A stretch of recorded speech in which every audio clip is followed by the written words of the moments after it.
Greetings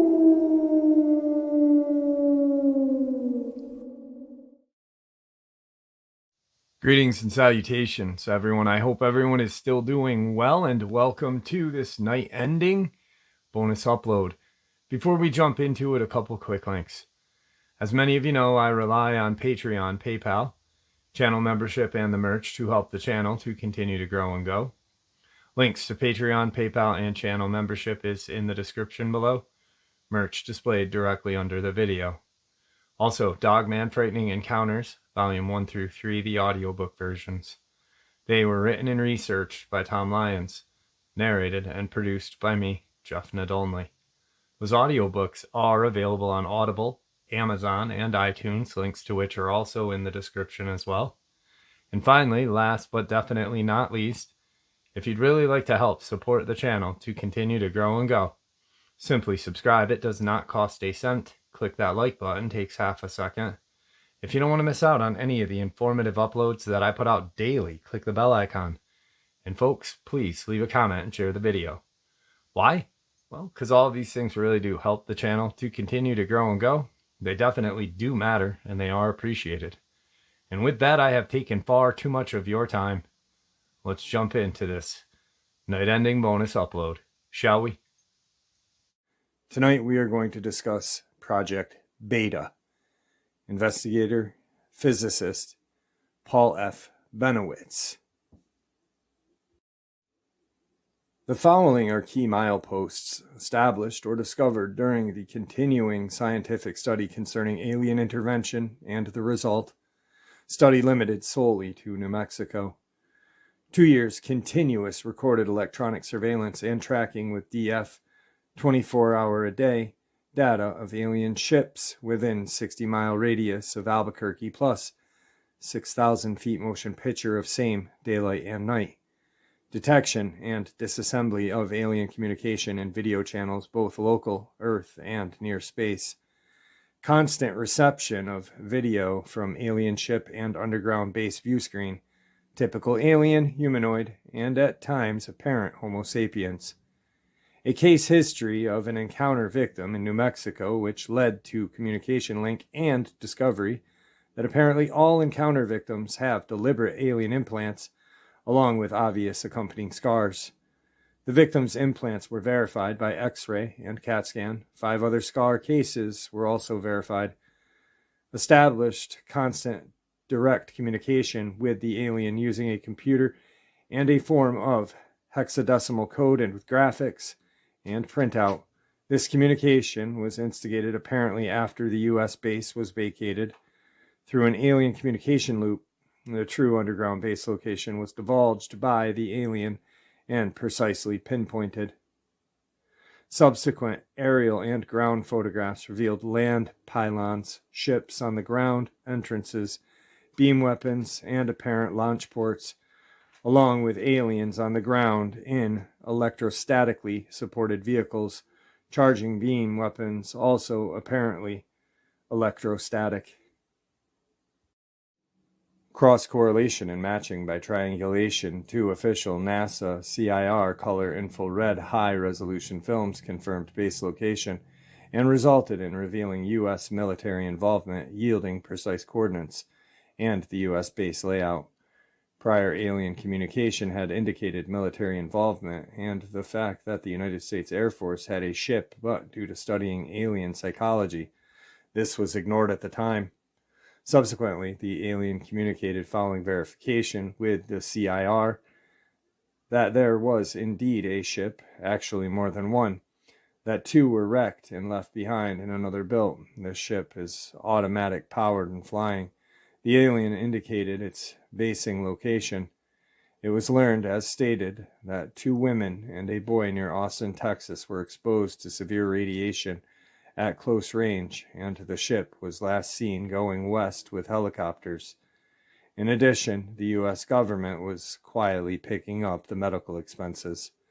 Subsequent inspection of motion picture photographs taken during the study revealed that the U.S. ship, or one like it flying with the aliens, these match the CIR, where 2 can be seen on the ground and in a later photograph taken on the ground after the base had been abandoned. So, in very brief form, the prologue to learning within reasonable accuracy what transpired prior to the end of 1979 or shortly thereafter.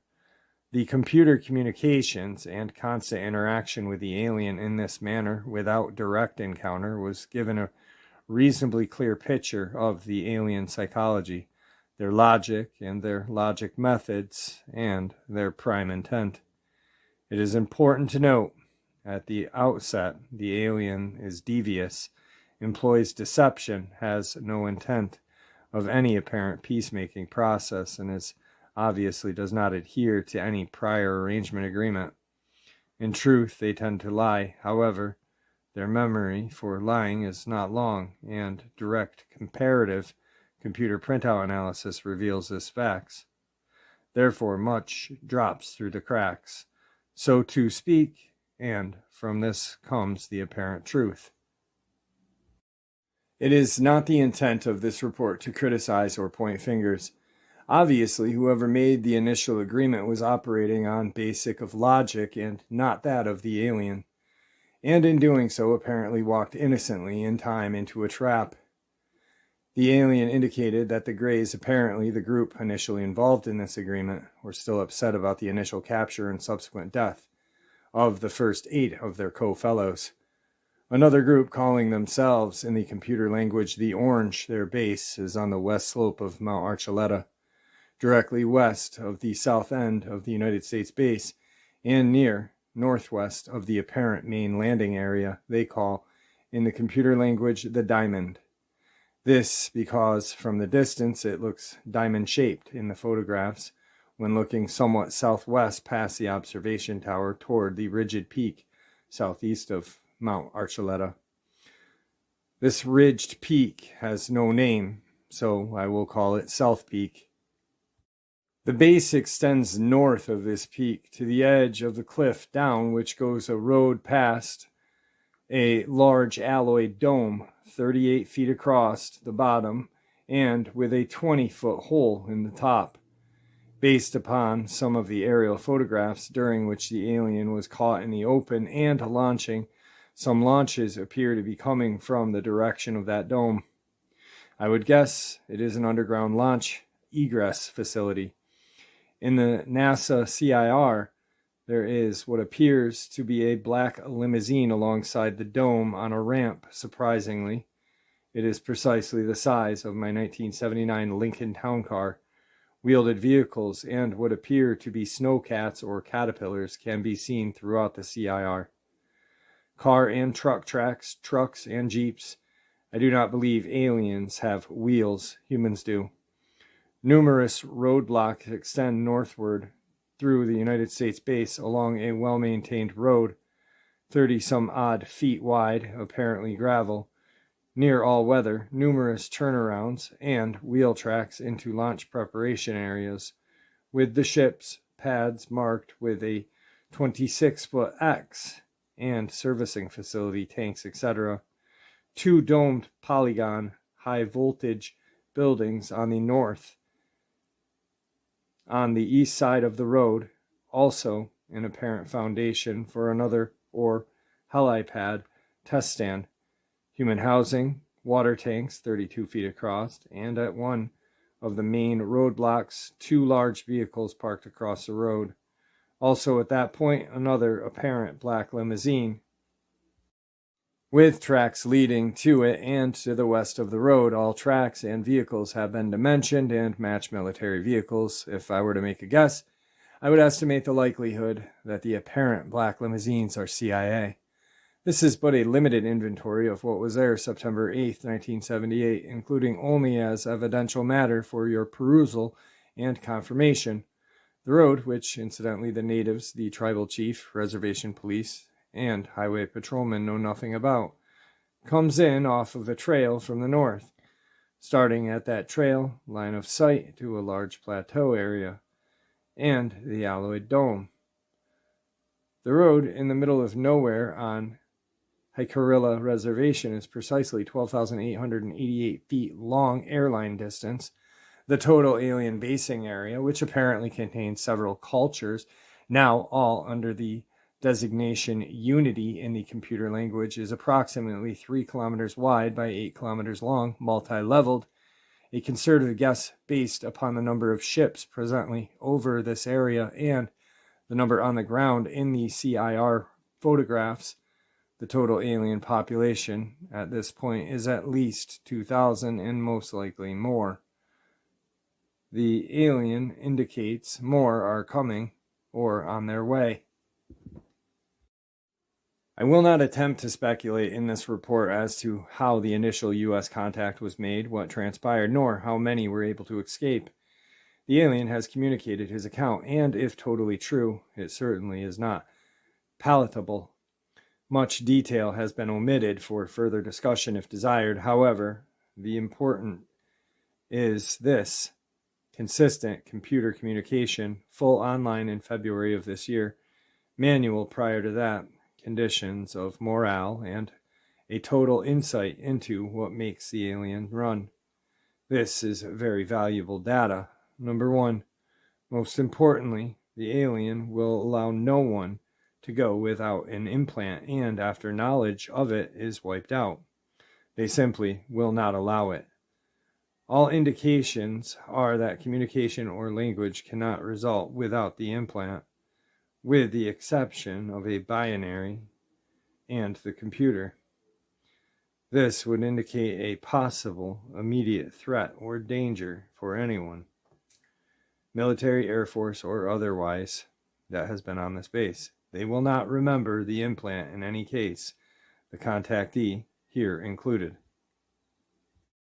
The reason for the implant is multiple for both language or communication by thought. There is no apparent language barrier with thought, and also complete absolute control by the alien through program by their beam or direct contact. I've tested this and found that during this programming, the person then has no memory of the act/conversation afterward. If this has happened to the military, I need not elaborate as the possible consequences. The victim's switch can be pulled at any time, and at the same time they are walking cameras and microphones if the alien chooses to listen in with the use of their beams. No classified area of any endeavor in the United States is inviolate under these conditions. However, realize the scars barely visible can be seen. All are exactly located and all are accessible by X-ray. Number 2. Also note that all of the aliens, humanoid alike, all must have implants. Without them, no direct communication is apparently possible. So, one can most generally, arbitrarily say that if a person states he or she communicated by thought with an alien, he or she most likely has been implanted. They may also claim to be overly psychic and be able to prove this again through the link transplant. He or she is given the information by the alien and does not realize. Most importantly, the alien, either through evolvement or because the humanoid is made, will exhibit tendencies for bad logic. Bad by Earth logic. So they are not infallible. In point of fact, they appear to have many more frailties and weakness than the normal Homo sapien. To the alien, the mind is key, and therein lies a great weakness, which will be discussed later. Number 4, they are not to be trusted. It is suspected if one was considered a friend, and if one were to call upon that friend in time of dire physical threat, the friend would quickly side with the other side. The computer indicates a comparison that no known Earth protagonist, Russian or otherwise, exhibits these tendencies to any major degree, indicating the danger involved in making any kind of agreement with these aliens, at least of this species. Number 5, the alien does kill with the beam generally. Results on a human will exhibit a 3 to 4 centimeter purple circle. If done from the rear on one or both shoulders, the result on cattle are the same, essentially exhibiting purple beneath the hide, with burnt circles on the outside. Number 6, cattle mutilations are the other side of the coin and will not be delved into here, although they are part of the overall. It appears the humanoids are fed by a formula made from human or cattle material or both, and they are made from the same material by gene splicing and the use of a female encounters victim's ovum. The resultant embryos are referred to by the aliens as an organ. Time of gestation to full use as a utility ready to work appears to be about 1 year. A year in alien time? I don't know. Solution: I doubt there is an immediate total cure per se. However, they must be stopped, and we have to get off dead center before we find time has run out. They are picking up and cutting, as the aliens call it, many people every night. Each implanted individual is apparently ready for the pull of their switch. Whether all implants are totally effective, I cannot predict, but conservatively, I would estimate at least 300,000 or more in the United States, and at least 2 million, if not more, worldwide. Weaponry and inherent weakness. Weaponry is one of the keys, and in the alien's present state, we can prepare an effective offense.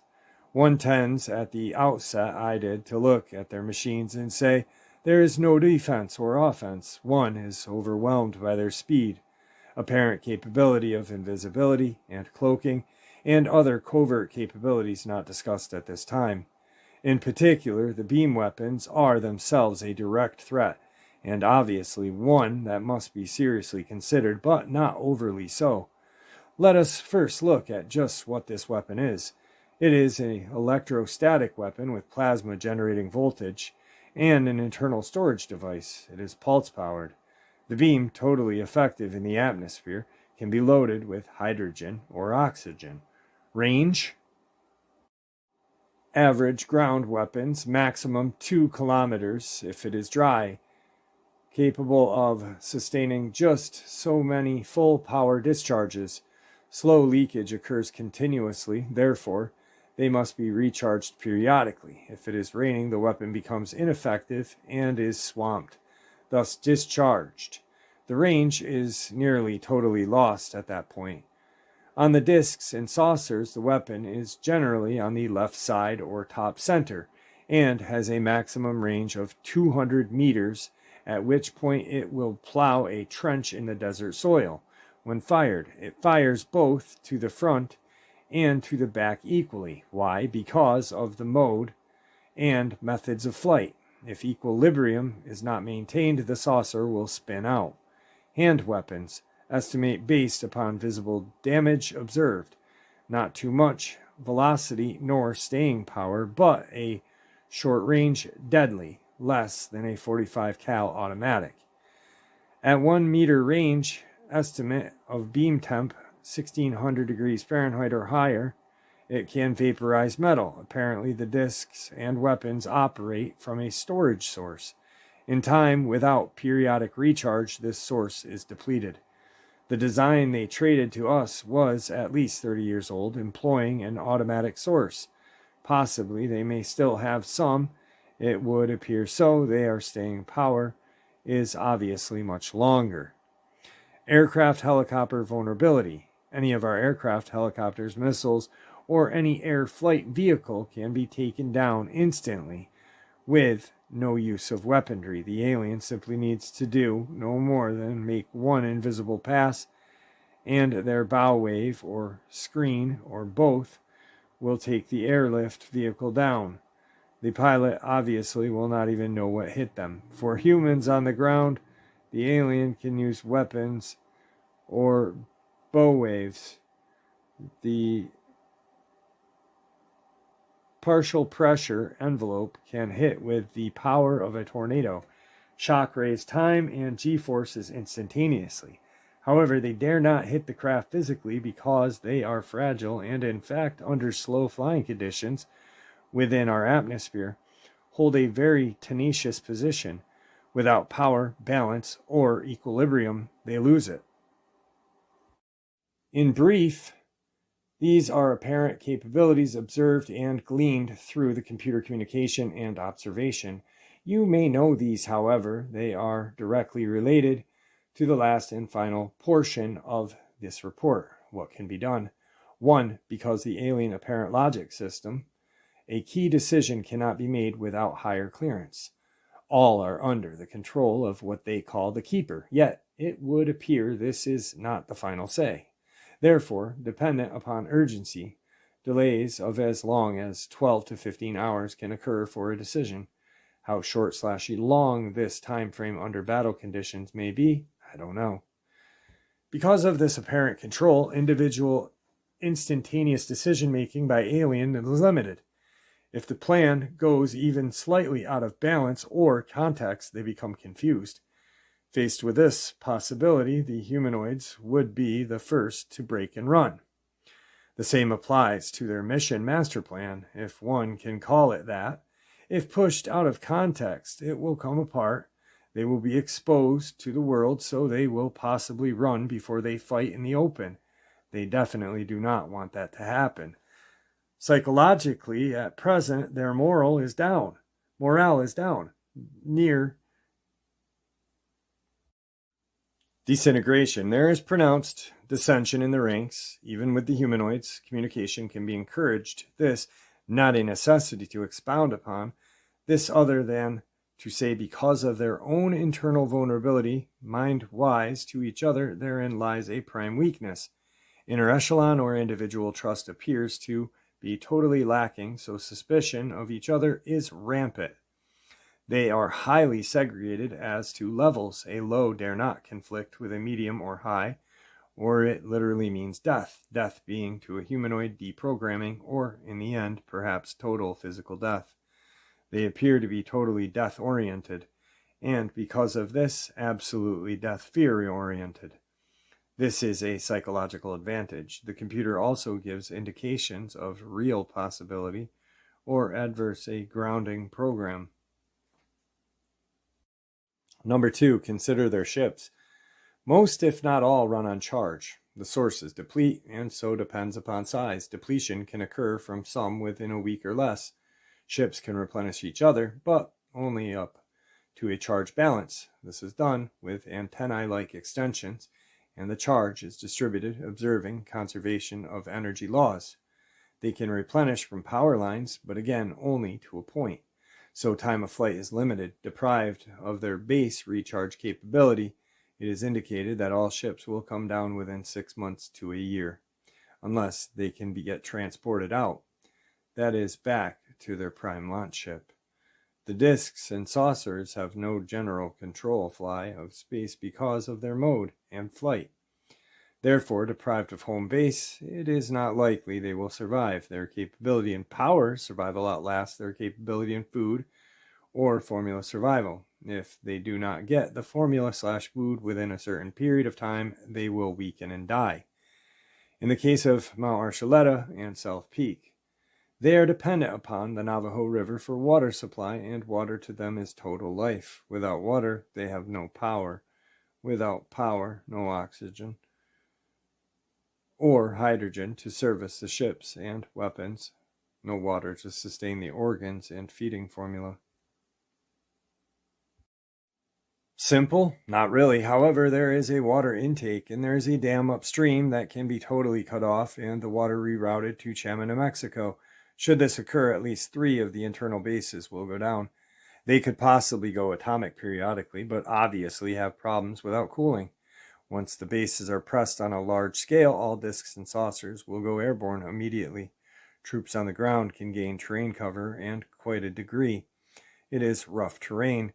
Number 3, our need is for a weapon, workable, and preferably not like the aliens. I believe unless the alien is caught unawares, with their screen up, their weapons are equal, so they are like children pillow boxing.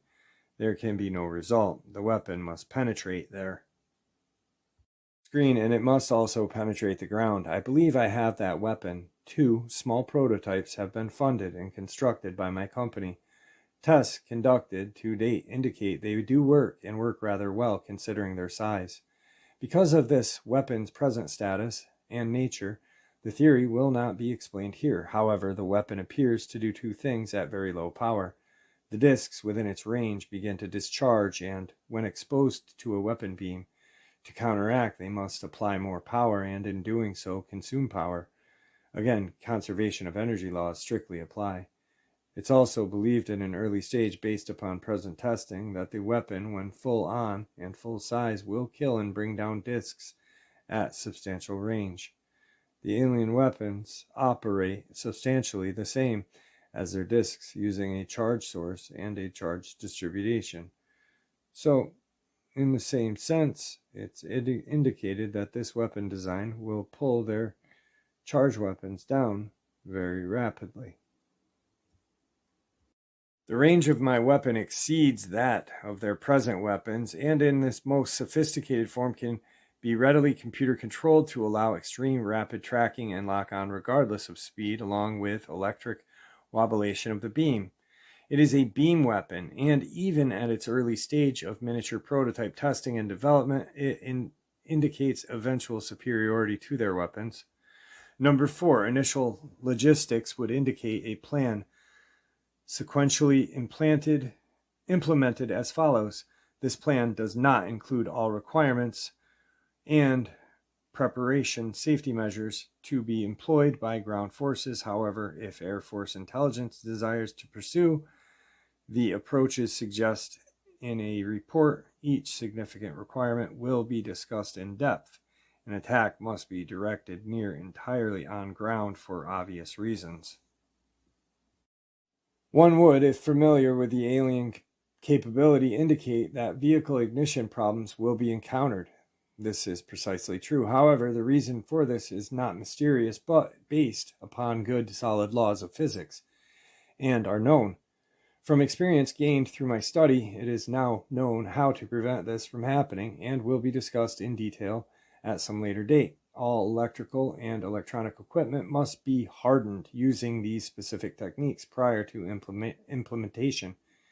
Because of the known capability of alien, by use of scanning beams to know in advance details of planning, only the initial outline is presented in this report. Again, through the communication interaction with the alien, testing is simultaneously done upon its facet. Eavesdropping and ways to abort this capability has been tested and proven.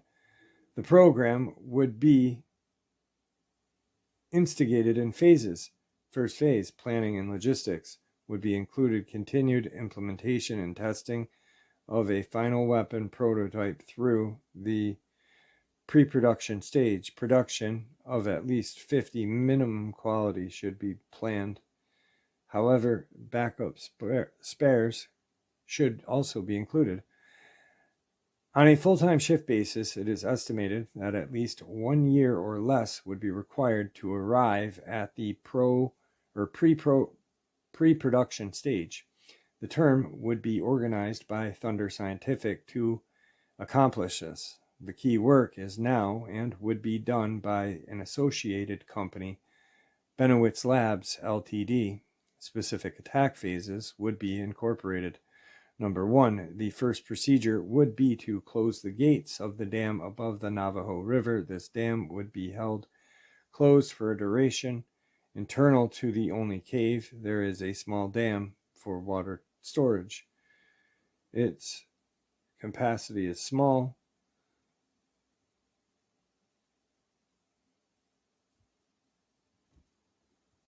There is also a discharge outlet downstream that could be closed, causing wastewater to back up into the caves. The water is vacuum pumped, apparently by some electrostatic means, from the river. At close range, the weapon will take out this capability. 2. Once deprived totally of water for a minimum period of 4 weeks, conditions in the alien bases under discussion will have badly deteriorated. Psychological shock is extremely effective. With the alien, total advantage can be taken by instantaneous action or planned deviation from the norm. At least 3 bases will go down. Number 3, if they follow their normal strategic pattern, as when passed previously, they will launch most, if not all, ships. 4. Prior to the implementation of water deprivation, the weapons should be deployed at strategic hardening locations and activated in a certain pre-planned manner determined by final weapon coordinate locations. 5. This will put an immediate power drain upon those airborne and the alien weapons ringing their bases.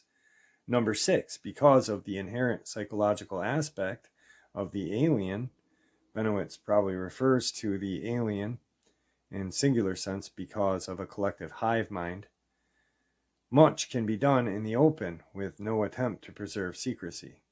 Much of what is done can be of a diversionary nature. Under most circumstances, they will attempt to harass but will not openly attack. Number 7. Throughout and prior to this, the open computer communications link will be operational for continued psychological interrogation. 8. At some point in time, again resting upon battle status, the deployment of offensive forces will begin. This deployment should be done in a near instantaneous manner under certain special conditions that can be discussed. 9. The weapon system should be kept powered up throughout. In this manner, the discs will be made to stay airborne. They cannot land in the interval the system is powered. 10. When the weapon is used in one specific power mode, the addition to continuous discharge on the discs that are airborne and ground-based weapons. The mind confusion and disorientation will build in those personnel at the base and underground. At the end of 4 to 5 weeks or less, all weapons should be totally discharged and power out of bases. Most personnel, if not all, will be totally incapacitated. The feeding formula will be down and its crucial processing ruined. All alien embryos should be dead and all hydrogen and oxygen consumables depleted. 11. Based upon data gathered on a miniature prototype weapon, the full power weapons should have no problem holding off the discs. In many cases, some will break within the first 48 hours without being directly hit. Number 12.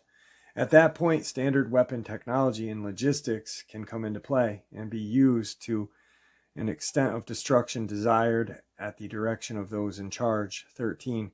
The communications can be used throughout to determine status and near the end to attempt to instigate surrender. If no response results, then they should simply be closed in and waited out. Summary. It is important to note that the initial implementation of the computer communications was not instigated for the purpose of taking to the alien for a fun of it, but was deliberately instigated to use as a tool to study in-depth, long-term, without physical confrontation, the strengths and weaknesses of the alien.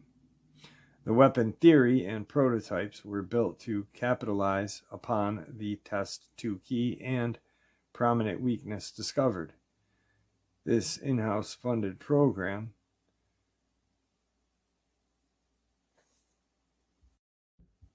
has been expensive, in excess of $200,000, done on behalf of our nation and handled in the best representative manner humanly possible.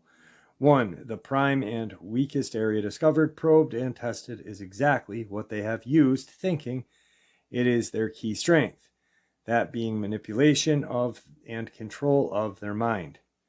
Not only of command, but also humanoid, manipulated in reverse. Psychologically and by the language computer, and due to the extreme of mental distortion and incapacity caused by the weapon, it has been found that this facet is for them a disaster and directly vulnerable integrated weakness. 2. Though their ships are magnificent, they are also weak solely because of the method and unique mode of flight. They do not have a stable flight platform. Charge distribution can also be discharged. The weapon does this even in its present miniature prototype state. It is not the purpose of this report to imply that the overall problem would be solved with the capture of these bases. Obviously, it will not be, but it is firmly based, beginning with the high degree of rated project success ratio. It is not intended to imply the alien will not fight. They may, though their inclination is generally the opposite. This basing area is key. Without it, their mission is in very deep trouble. It is noted that these are not the only bases on the Earth. There are others. With a conservative estimate using typical logic support numbers, it is unrealistic to say there are 50,000 aliens with the biosphere of Earth and near space. Some of us will be lost in the endeavor that is obvious. However, done now, the advantage is gained along with new additional technology to prepare for the next stage. The key to overall success is they totally respect force, and with them, the most effective method is to stubbornly continue to pick and pull at their defense with no let up. Faced with the total loss of a base that has taken years to construct, it is believed that their mission will be grossly weakened and badly slowed. As Americans, in this particular instance, we must realize that we, in this case, cannot rely upon our inherent moral principles to provide the answer. Negotiation is out. This particular group can only be dealt with no differently than one must deal with a mad dog. That method they understand. Therefore, in eliminating this threat, we most certainly cannot be called the aggressor, because we have literally been invaded. In final conclusion, A, they cannot under any circumstances be trusted. B, they are totally deceptive and death-oriented and have no moral respect for humans or human life. C, no negotiation, agreement, nor peaceful compromise can be settled upon in any way. D, no agreement signed by both parties will ever be adhered to nor recognized and respected by the alien, though they might attempt to make us believe otherwise. And E, absolutely no quarter can be allowed under any circumstances. And there you have it, folks. I hope you all enjoyed this night-ending bonus as much as I enjoyed sharing it with you, and I'd like to thank you for supporting the channel. It is, after all, your support that helps this channel to continue to grow and go, and honestly what gives us all a place and a chance to share our experiences and theories judgment-free. Everyone is simply treated with the respect that we deserve. Please stay safe, happy, healthy, and ever vigilant, keeping an eye on our children, pets, family, and friends. These creatures are real. These events have happened. Share this information with those you love and care about, and it may just help save their lives someday. Until next time, never stop asking questions, never stop searching for the truth, and God bless you all.